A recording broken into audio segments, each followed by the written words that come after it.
This is something that I enjoy doing each year, and that's to talk to you about the state of the district from my eyes. And I think it's really important to recognize that one of the things that we have to look at as you look at the state of the district is the environment that we're living in right now as a result of Act 10, and because that does have an impact. To start the year, I just want to highlight a few points to you. I think it's probably been one of the better starts that I've been involved in, not only in this district, but overall, and I've heard that pretty much from a lot of the staff. And I think in light of Act 10 considerations, as we looked at the start of the year, I think there was a little bit of apprehension in terms of what kind of an attitude is staff going to come back with. You know, this was all done to us, so to speak, by the governor, or however you want to interpret it. And so we were, concerned about that. And we, over the summer, administratively said, we have to make this as positive a start as we can. We can't dwell on, negativity doesn't have a place in our system. We've got to make sure we confront it by not letting it get to the staff. So we've had a very positive start, and I'm extremely proud of the way the staff handled it. I think we could have had situations where certain people could have created some problems for us, and they didn't.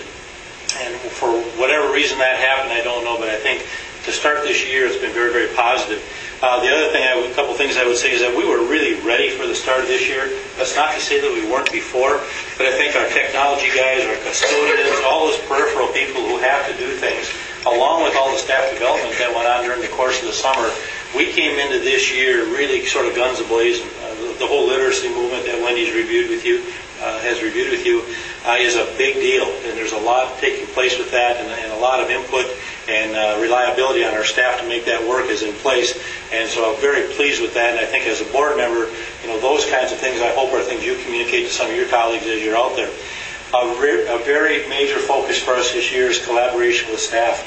We created a liaison committee which involved me and a group of about 12 teachers that they formed on their own. And our intent, and we created a mission statement, is to create a more trusting and respectful relationship between administration, staff, and board. And a lot of that had to do with the handbook. They were just really waiting to see what was in there because throughout the state there's a lot of that they're going to do it to us attitude. And I know a lot of districts did that. I'm certainly glad we didn't. Oftentimes New Berlin is mentioned. It was mentioned in our meeting last night with the liaison committee about some of the things they've done. I hope we don't take that low road in terms of what we do in our district to staff, because I think it has a dramatic impact at the bottom line, which is the kids. When I took a look at this, I think there's some certain things that go into making what I would consider a quality district. I think one of the things that we do very, very well is that we research things, we find out if it's the best way to do it, we just don't adopt something to do. And I think that's a negative if you try to do it that way, because then you end up changing things generally year after year, and pretty soon there's no buy-in and no fidelity, the term that Wendy often uses, to get people to do what we want to do. I think our accountability part and our professional development piece are some things that districts have to have. The accountability piece, I'm very pleased that I think we've got that over the last several years, stronger and stronger every year. I think our people know what the expectations are, no matter who you are, whether you're a custodian, a food service employee, a teacher. The expectations are pretty high of people in this district, and I think they appreciate the way they're treated from a professional standpoint. The professional development, I think, is a piece that if districts lose a handle on that, I think they lose a great deal. Teachers that we put in front of kids every day are a huge human resource that we have to make sure we continue to allow it to flourish, to develop, and those kinds of things, and I think we have a pretty good model in place. From a community support standpoint, I think we have good community support. I always think it can be better, but I think that's one of the keys that is going to help us become an even better district than we already are. And the effective leadership piece at all levels, I would emphasize at all levels, and I want to go back just a little bit, we have a tremendous amount of teachers who have assumed leadership roles, from different liaisons to the report that you saw the land make in terms of people that have adopted some responsibilities to help people out with technology and so on. So leadership is occurring in a lot of different ways. Oftentimes it's thought of it just in terms of administration. But we've got people in every single area in our district who really do a good job of sort of taking on leadership roles in a variety of capacities. But I do want to mention that I think our principal makeup this year, K-12, is the best that I've ever been around. I think we have people in place who are forward thinkers, who are visionaries, who are experts, in my opinion, at dealing with people. We've had so many positive remarks made by staff in the buildings where there are new principals, and they've contributed so much, and I think the directors in here, correct me if I'm wrong, would all say that our meetings this year are different. There's a whole lot more of demeanor that simply says, we've got to make this thing work and we've got to keep getting better. So at all levels, our leadership is important, but I think we have, if there's a stronger group of principals in the state, I don't know where they are. And I think they're exceptional. I think we were very fortunate to get the people that we got in place right now. And I think there's a lot of things we should be proud of. And, there's not a lot of detail to this slide, but our achievements and accomplishments in this district, we'll be putting some things together for you to do that. Megan will be assisting with that. If you take a look at our ACT scores and our little kids, their MAP scores, and how much they increase, we have kids that grow and achieve. And we have kids, Paul, I would attest to in the special ed area, that flourish because of some of the additional things that we do for them. And I think that's a critical piece that you should take out of here as a board member when people ask you about our district, is we address all kids. And I think we address it in a way that if you were a parent of any kid at any level, of any ability level or circumstance in our district, you would be pleased with the way we deal with those kids. So the accomplishments are many, and they really do have to go back down to our staff. We have a teaching staff that does a great job, and an auxiliary staff and so on. We have a large number of staff in our district who are asked to go present to other districts at the state level. I don't know how many we have go out there, but it's a bunch, we should say. And they're in demand. And I say that just because I think that says something about the quality of people we have, what they do, and how well they're respected throughout the state. And matter of fact, we've had to tell some of them they can't go anymore because we need them here more than they need to be in other districts. The second point I just touched on, I think our curricular programs are very, very strong. I think they're very, very rigorous, and I think they're getting better all the time. When we talk about programs like Project Lead the Way and FIRST Robotics, and along with all the advanced placement courses at the high school, we often hear those terms. We also have stretched that down to the elementary level with our expectation of kids there in everyday math, in a new science curriculum, in the literacy efforts, and so on and so forth. So we have an extremely strong curriculum. In my first year here, one of the things that we had to deal with was the disparity and consistency throughout the buildings. Every building was doing something a little bit different. And I think we've really got that in place, and I think that's been fostered through our staff development model, where now we put all of our first grade teachers in a building. Years past, it would be, we had the first grade teachers in every building do their own thing, so there's a lot of consistency that I think helps. Our fiscal efficiencies and accountability, I don't think are in question whatsoever. I think we are able to do as much as we possibly can with the dollars that we get. I think we're able to take a look every year at what we need, whether it be technology or textbooks, additional things, and so on and so forth, that as a taxpayer in our district, you could come into here and say, what do you do with your money? And we would be able to give you, I think, sufficient answers that would be acceptable to you. Certainly, people would have different opinions of that. And the staff performance in all areas is another thing I just want to highlight again. And this really does go down to custodians, to food service workers, to people that are outside of the teaching ranks that generally are the only ones that are referenced when you talk about staff performance.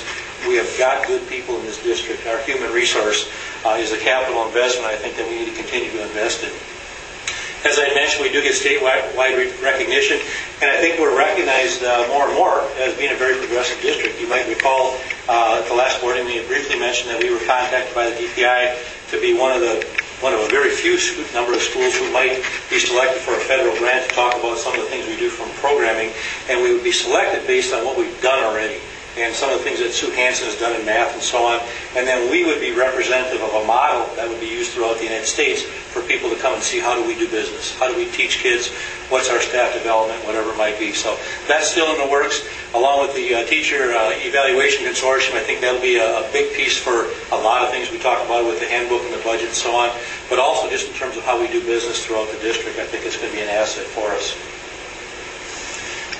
I think our human resource is our number one resource. I don't think there's a business or an organization around that shouldn't have that as their number one priority. For us, being that the kids are our number one product, we have to have all staff in a situation where they're contributing to the success of all students. And that means in everything that we do. Everybody has a role to play and a responsibility and so on. But it all somehow comes back to, how do we deal with kids? How do we deal with people? Sometimes it's indirect, but for the most part, we all have a role in making sure that happens, as do you as a board. For us, the continuous improvement process is a priority. We don't rely on status quo. We have, I think, made significant progress every single year. We've advanced all the programming that we do. We've advanced expectations. Mike would, when you get into some of his reports this year, you will see some significant gains in many areas. That's not to say that we don't have some weaknesses, because we do. and we're certainly going to address those, but we're not going to dwell on the negative. Accountability systems and monitoring what we do and how well we do it, I think, are in place. We're able to take longitudinal data now, whether it be MAP scores, WKCE, evaluations, any process that we can think of, and we're able to really see if we're getting the job done. Sometimes that's just done by visual monitoring, by principals in the classroom, by some of the different meetings we have where people are presenting, and some of the accountability systems we have to address the goals that buildings may have. But I think one of the things that any organization needs to have is an accountability system. But it's no good unless you monitor it to see what's going on as the year goes on. The challenges that we have before us, it's no secret, that the budgetary impact of Act 10 will be with us from now until who knows when. And it's just something that we're going to have to deal with. And it comes back down then to we deal with that from a budgetary standpoint, from a staffing standpoint. But many of the things in the previous slide have to be considered in that process. The staff development, what kind of people we want to have in front of kids, what kind of programs do we have? Are we going to continue to invest in our district, or are we going to continue to draw out of our district? And we have to make some of those kinds of tough decisions as time goes on.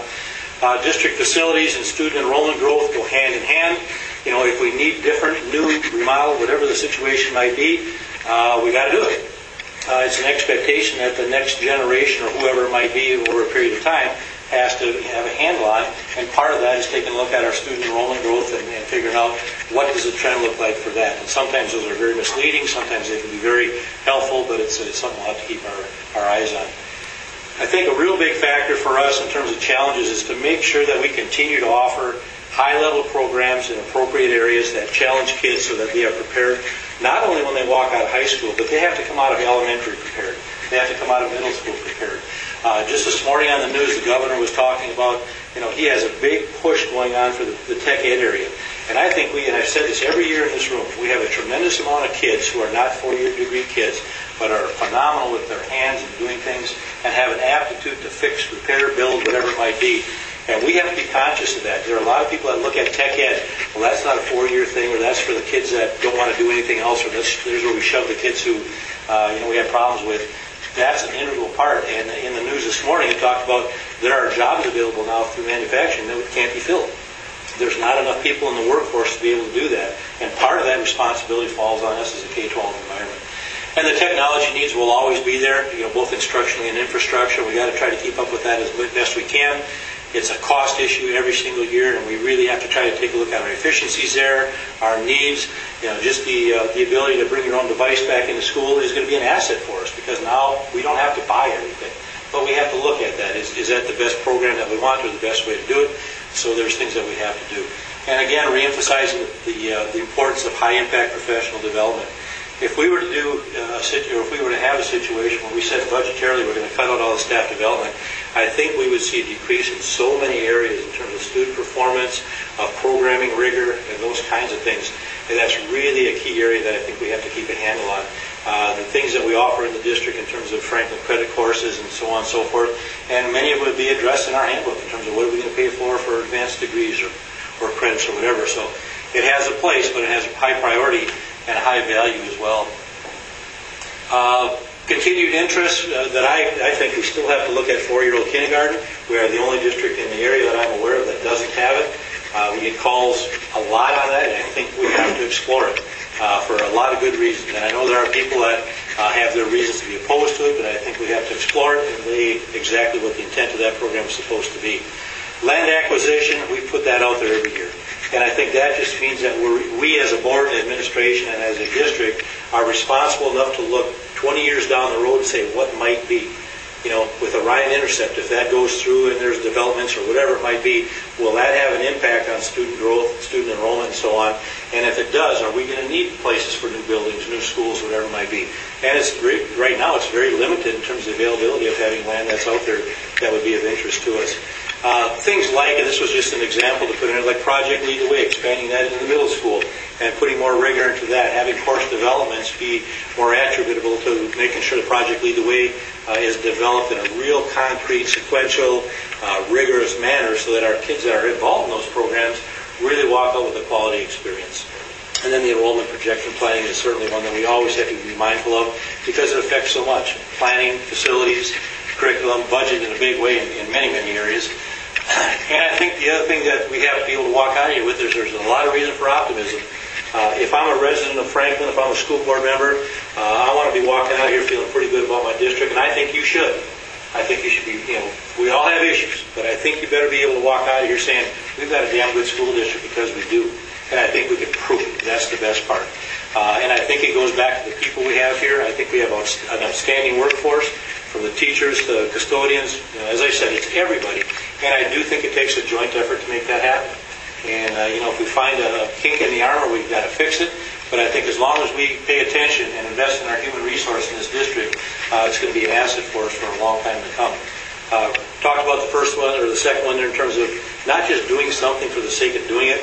We research it. Wendy spends a lot of time with her people to make sure that we put things in place for kids that really work. And I think we see evidence of that all the time. We have to have continued community support. And I think the last part of that is we got to believe that we can always improve. Trying to stress the positive throughout this whole thing, but if we don't believe in ourselves that we do a good job, but there's a better way to do it. And if there's not a better way, let's at least look to see if there is a better way.